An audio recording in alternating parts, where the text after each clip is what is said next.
Olá pessoal, essa é a quinta parte do vídeo sobre o papel dos escravos negros na transferência de tecnologia e metalurgia para a colônia.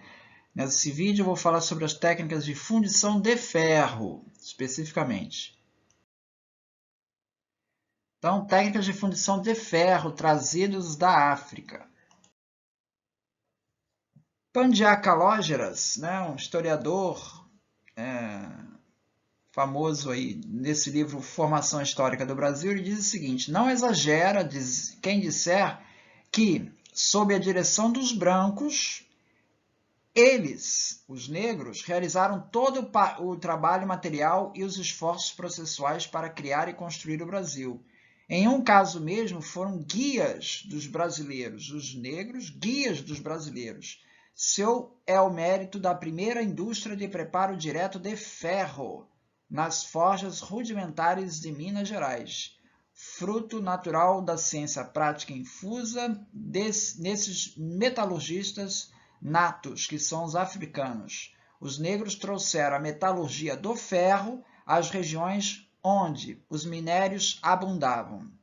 Em Minas Gerais, começou desde logo o preparo do metal, processo africano de elaboração direta do ferro. O método dos cadinhos disseminou-se pelo distrito aurífero. Então, ele se refere aí a essa técnica vinda da África. Robert Simonsen também vai na mesma linha, diz o seguinte: durante o período da mineração do século XVIII, boa parte das ferramentas dos mineradores era feita em forjas primitivas que se espalhavam pelas Minas Gerais, em que se empregavam processos diretos ensinados pelos negros africanos, importados como escravos. Então, os escravos, eles faziam essas forjas, essas primeiras fábricas de ferro aqui no Brasil. Agora a pergunta que fica: por que eles haveriam de fazer isso? Em que condições eles transferiam essa tecnologia? Se eles vinham para cá totalmente subjugados, por que eles haveriam de ceder essa tecnologia para cá? Alberto Costa e Silva, ele vai dizer o seguinte: os primeiros fornos de mineração de ferro em Minas Gerais eram africanos. Os negros sabiam, tinham a tradição milenar de exploração do ouro, tanto do ouro da bateia dos rios, quanto da escavação de minas e corredores subterrâneos. Boa parte da ourivesaria brasileira tem raízes africanas. Então veja que de diversos aspectos aí da metalurgia, que trouxeram para cá. Esse aqui é o tal método dos cadinhos, a que se refere lá ao Carógeras. Ele é segundo o Paul Ferrand, que foi um metalurgia do século XIX, metalurgista do século XIX, que veio aqui escrever um livro sobre isso. Ele diz assim: é um método direto para a produção de ferro, que permite a transformação do minério para o metal sem passar pela fusão. Os métodos diretos receberam muitas denominações e Paul Ferrand se refere a dois deles, o método italiano e o método dos cadinhos. O método dos cadinhos é mais simples, mas produz muito ferro de cada vez. Consiste de uma forja de cadinho, que era um cubo de alvenaria com várias cavidades cilíndricas com base elíptica, tendo na parte de baixo duas entradas. Uma entrada retangular, que dá acesso à parte de baixo do cadinho, para a saída da lupa de ferro, e uma outra abertura para a entrada do ar, usando foles acionados manualmente. A Lilia Schwartz, no livro aqui que ela escreve, Brasil, uma biografia, também fala o mesmo. Paradoxalmente, uma longa experiência com a escravidão negra na Península Ibérica, aumentada durante a expansão da indústria açucareira no Brasil, no Atlântico, familiarizará os portugueses com os africanos e os deixará alertas para suas várias aptidões. Já no século XVI, a habilidade de muitos povos africanos em dominar as técnicas do fabrico de açúcar era observada com atenção em documentos lusitanos. Ela não cita as fontes. Por esse motivo, os primeiros que chegaram ao Brasil, vindos de Angola e da Guiné, exerceriam funções especializadas, como purgadores, mestres de açúcar, ferreiros e caldeireiros. Aliás, diversos cativos originários da África Ocidental eram experientes na lida da agricultura, no uso do ferro e no cuidado com o gado. Então, viu que essa característica está presente aí na historiografia desde lá do Calógeras e vem aqui para Lilia Schwartz. Russell Wood, ele diz o seguinte: a transferência de tecnologia, aqui ele já está falando de transferência de tecnologia, tá? É um outro caso de fronteiras culturais do Brasil colonial. Duas dessas áreas eram o processamento de açúcar e a extração de ouro. As pessoas de ascendentes africanos não tinham qualquer conhecimento anterior do processamento da cana-de-açúcar. Em contraste, na extração de ouro, eram os africanos que detinham os conhecimentos tecnológicos. Os escravos africanos eram os detentores do conhecimento tecnológico muito apreciado, o que era uma benção, mas também uma desgraça, como se demonstra por suas qualidades provadas na adulteração do ouro, misturando pó com enchimentos de prata, cobre e ferro. Então, veja, ele dominava a técnica lá de fundição de prata, cobre e ferro para adulterar o ouro. Então, aqui veja aqui uma brecha do sistema escravista, quer dizer, temos aqui um motivo para ele usar esse conhecimento que ele tinha. Para quê? Para ele trapacear ali no ouro e conseguir atingir lá as metas de produção dele. Outra abordagem são as irmandades religiosas. Daniel Precioso, ele corrobora a tese de Russell Wood em sua obra Escravos e Libertos do Brasil Colonial, essa tese do Russell Wood, de 67, em que ele diz que as irmandades e as tropas auxiliares eram um locus privilegiado para a investigação da sociabilidade e da pressão empreendida por indivíduos de ascendência africana sobre as autoridades. Outro membro da irmandade, o ferreiro Manuel Rodrigues, possuía 4 escravos da nação Angola. Tinha uma tenda de ferreiro com todas as suas ferramentas, bigorna, cepo, toda a mais ferramenta pertencente à mesma loja. Então, temos aqui um membro da Irmandade que é dotado aí de todas as ferramentas de um ferreiro aí. Henrique Nelson da Silva, ele mostra a ascensão do número de escravos entre os artífices registrados na Irmandade de São José do Ribamar. Tá? Escravos artífices. Entre 1780 e 1800, há um aumento do número de artífices escravos nessas irmandades. Reflexo do grande número de negros e pardos que exerciam tais ofícios, em 3 de setembro de 1800, o príncipe regente Dom João VI procurou em Recife artesãos para o trabalho em Angola. Então, veja, ele procurou artesãos em Recife para trabalhar em Angola a serviço da coroa, incluindo ferreiros. Então, é sinal de que você tinha ferreiros ali, escravos, exercendo essa função. Aqui, novamente, esse relato aqui desse inglês, Bosman, que ele fala o seguinte: os negros infundem alguns bocados de maneira a arranjar uma capa exterior de ouro da grossura de uma faca, mas dentro há apenas cobre. No miolo tem cobre, só externamente que tem ouro. Muitas vezes ferro.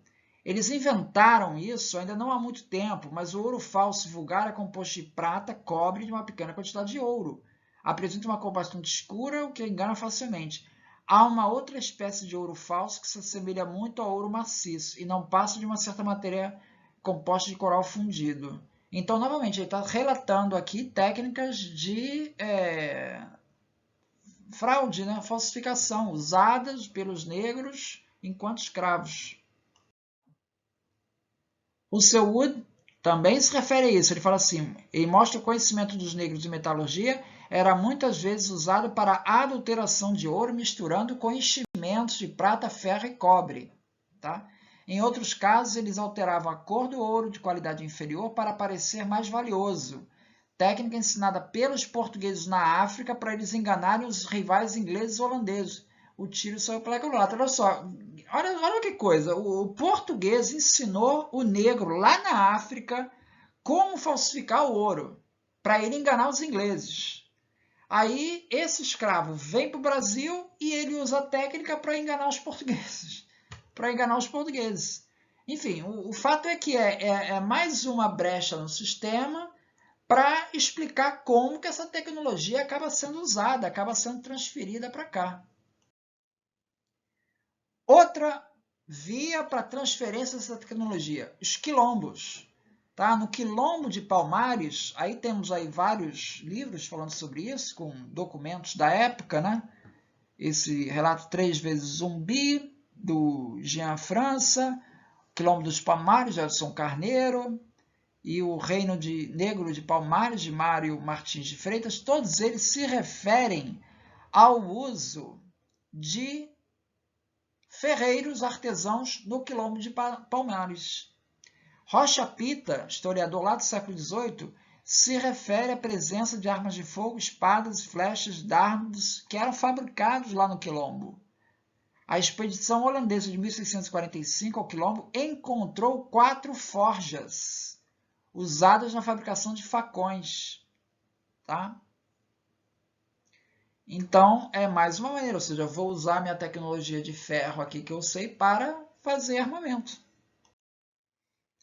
Juliana Ribeiro, no livro dela aqui, Homens de Ferro, ela mostra como na África, uma aldeia Kyoko do século XIX mostra a forja bem próxima do centro da aldeia, exatamente na mesma localização em que foi encontrada nos quilombos, o que mostra, segundo ela, uma tentativa dos escravos em quilombos em reproduzir a organização social lá das suas tribos de origem.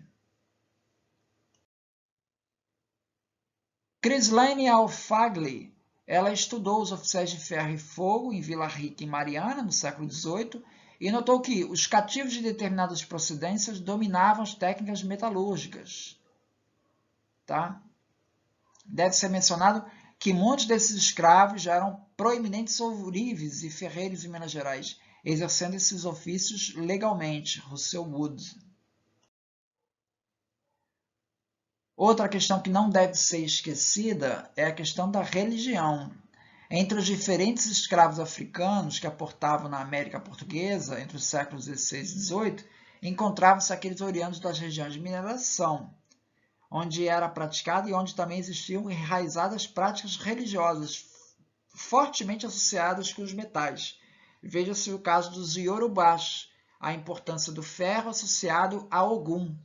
Essas crenças e práticas, além do conhecimento técnico especializado, teriam sido reapropriadas no contexto das lavras, transmitidas entre africanos, que originalmente não detinham esses conhecimentos, e repassados a inúmeros escravos empregados nas lavras minerais. Nesse sentido, é significativo que no contexto das Minas Gerais, negros e mulatos, escravos e livres apareçam muitas vezes como os verdadeiros descobridores das jazidas auríferas. Então temos aqui mais uma via para transmitir essa tecnologia. Você tinha lá uma certa liberdade dos faiscadores, do pessoal que trabalhava nas minas. Então, convivendo inclusive com escravos e livres, com forros, ali todo mundo trabalhando nas minas. Então, isso acabou facilitando em que a técnica de um passasse para o outro. Um outro elemento é um elemento religioso, ou seja, havia um significado religioso para essa técnica que eles tinham. Então, era uma maneira também de dar continuidade à cultura.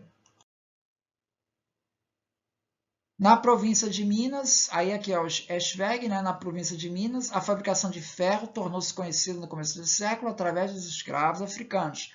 O ferro foi fabricado pela primeira vez em Antônio Pereira por um escravo do capitão-mor Antônio Alves, e também enficcionado por um escravo do capitão Durães. Ambos disputam a honra de prioridade. Achei interessante isso, quer dizer, você tem 2 escravos trabalhando em forjas de maneira pioneira lá, e entre eles havia uma disputa de quem teria sido pioneiro. Olha aí a disputa da propriedade intelectual aí. Quem teria sido o primeiro a trazer essa tecnologia para cá?